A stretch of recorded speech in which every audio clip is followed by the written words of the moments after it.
Today we're starting with Genesis chapter 6, verse 1. The chapter is called The Flood. Last time we read about Noah and how Adam and Eve lived and how many sons they had. Here we go, chapter 6, verse 1. When man began to increase in number on the earth and daughters were born to them, the sons of God saw daughters of men were beautiful, and they married any of them they chose. Then the Lord said, My spirit will not contend with man forever, for he is mortal, and his days will be 120 years. 120 years? That's a lot of years. But look at us now. What, we only live maybe to 100? There's some cases in the world of like people being alive for 105, 106 tops maybe. And Nephilim, probably said that wrong, were on earth in those days, and also afterward, when the sons of God went to the daughters of men and had children by them. They were the heroes of old men of renown. The Lord saw how great men's wickedness on earth had become, and that every inclination of thoughts of his heart was only evil all the time. The Lord was grieved that he had made man on earth, and his heart was filled with pain. So the Lord said, I will wipe mankind, whom I have created from face of the earth, men and animals and creatures that move along the ground, and birds of air. For I am grieved that I have made them. But Noah found favor in the eyes of the Lord. Alright, so we're about to know the story of Noah with the flood and ark and everything. But the Lord getting rid of everyone just because he is grieving, I could see that. How we are now, people killing people, raping other people, just other things, stealing, lying, cheating, going against all 10 commandments, sinning, but everyone's fell short of sin. It tells you in the Bible, So this is the account of Noah. Noah was a righteous man, blameless among the people of his time, and he walked with God. Noah had 3 sons, Shem, Ham, and Japheth. I think that's how you say this. Now the earth was corrupt in God's sight and was full of violence. God saw how corrupt the earth had become, for all the people had corrupted their ways. So God said to Noah, I'm going to put an end to all the people, for the earth is filled with violence because of them. I am surely going to destroy both them and the earth. So make yourself an ark of cypress wood. Make rooms in it and coat it with pitch inside and out. Is how you are to build it. The ark is to be 450 feet long, 75 feet wide, and 45 feet high. Make a roof for it and finish the ark within 18 inches of top. Put a door in the side of the ark and make lower, middle, and upper decks. I'm going to build floodwaters I'm going to bring floodwaters on earth to destroy all life under heavens. Every creature that has breath of life in it. Everything on earth will perish, but I will establish my covenant with you, and you will enter the ark, you and your sons and your wife, and your sons' wives with you. You are to bring into the ark of living creatures, male, female, to keep them alive with you. Every kind of bird, every kind of animal, and every kind of creature that moves along the ground will come to you to keep alive. You are to take every kind of food that is to be eaten and store away as food for you in them. Noah did everything just as God commanded him. Dang. So it's just like, Bible story. Noah got 2 of every animal to bring onto the ark with him. That's a pretty big ark. 450 feet, or yards? No, feet long. The Lord then said to Noah, Go into the ark, you and your whole family, because I have found righteousness in this generation. Take with you 7 of every kind of clean animal, a a male and its mate, and two of every kind of unclean animal, a male and its mate, and also 7 of every kind of bird, and male and female, to keep the various kinds of life throughout the earth. 7 days from now I will send rain on earth for 40 days and 40 nights. I will wipe from the face of earth every living creature I made. Noah did all that the Lord commanded him. Noah was 600 years old when the flood waters came on earth, and Noah and his sons and wives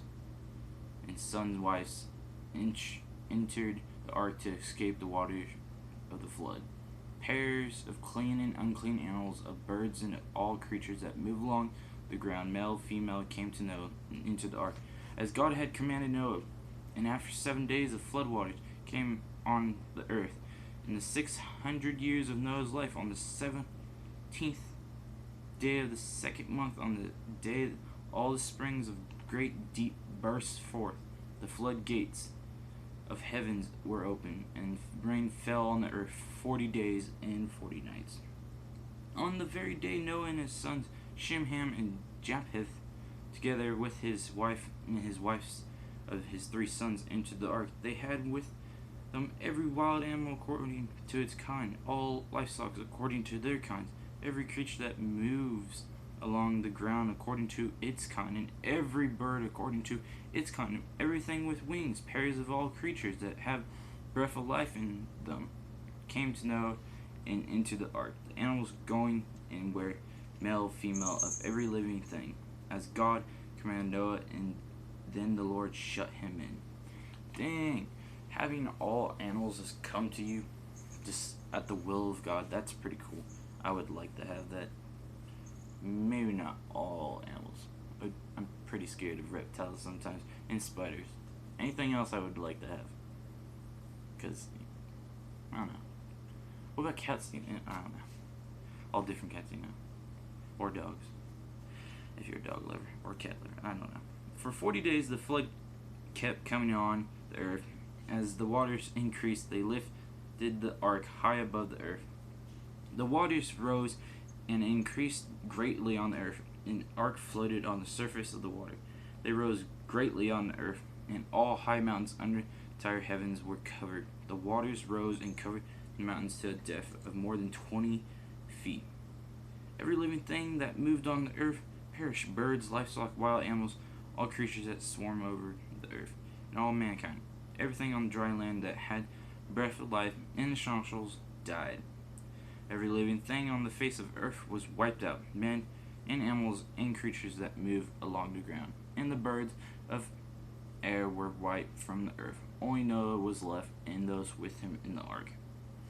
The waters flooded the earth for 150 days. Wait, if God said he was going to only flood it for 40 nights and 40 days, how's that 150 days?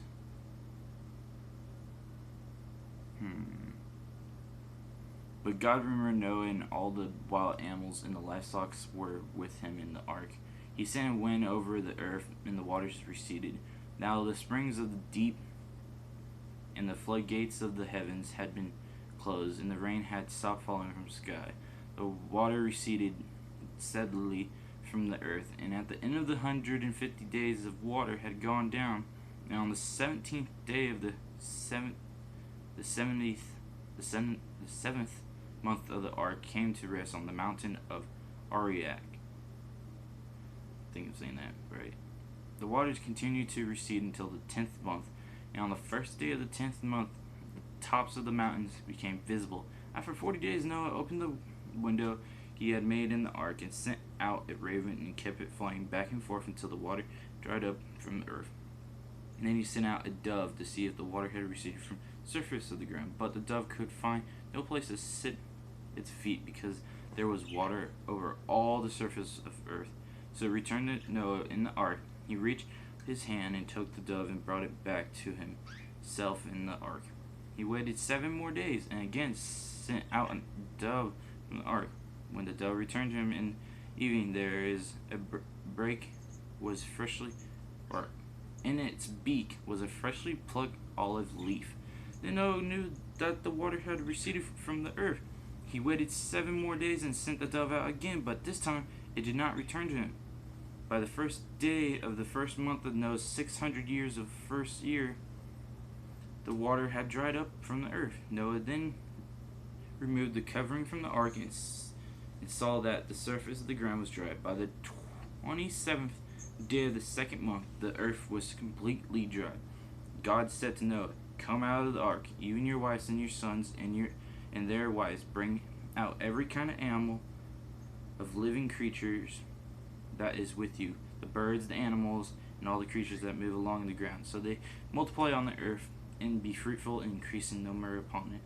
So Noah came out together with his sons and his wife and his sons' wives, all the animals and all the creatures that move along the ground, and all the birds.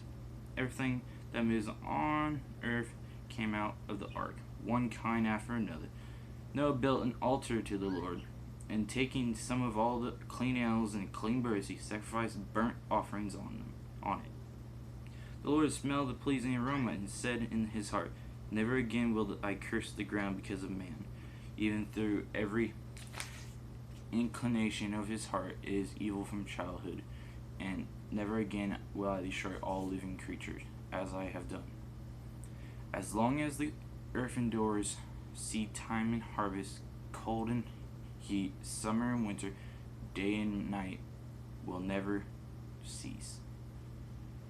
That is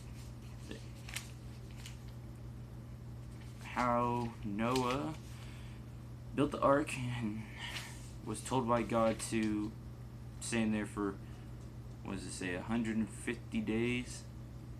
Plus probably a little bit extra because of the whole time he had to wait for the dove and the raven to come back, even when the dove didn't even come back the second time. It's kind of messed up. But now God promised that he wouldn't destroy the earth anymore, even if it's corrupted. But, there's some good things about the earth now, things are happening. And that will get us to the next chapter called God's Covenant with Noah. And we'll be starting that next time, probably tomorrow maybe. But thank you. Please subscribe to my channel. Bye.